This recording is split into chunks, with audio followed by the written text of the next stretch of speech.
जय महाराष्ट्र। आज सातारा येथे नीलमताई गोरे यांच्या हस्ते काही पदनियुक्त्या झालेल्या आहेत। त्याच्यामध्ये महिला आघाडीचे सातारा जिल्हा प्रमुखपदी सुलोचना पवार म्हणजे स्वतः मी कराड उत्तर दक्षिण पाटण ह्या विभागाकरता जिल्हा प्रमुख म्हणून नियुक्ती केलेली आहे। विद्याताई बर्गे सातारा कोरेगाव आणि महाबळेश्वर वाई ह्या भागाकरता जिल्हा प्रमुख म्हणून नियुक्ती झालेली आहे।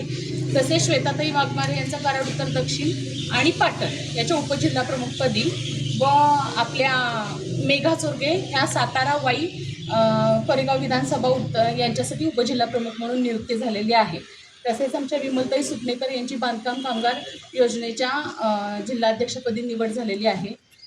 ज्यांची निवड झालेली आहे ते सर्वांचे मी पहिल्यांदा मनापासून अभिनंदन करते आणि आश्वासन न देता स्पष्टपणे मी सांगू इच्छिते की कोणतंही काम असेल सातारा जिल्ह्यातलं महिला आघाडीकडून हे प्रामाणिकपणे आणि तत्परतेने पार पाडलं जातं। जिल्हाध्यक्ष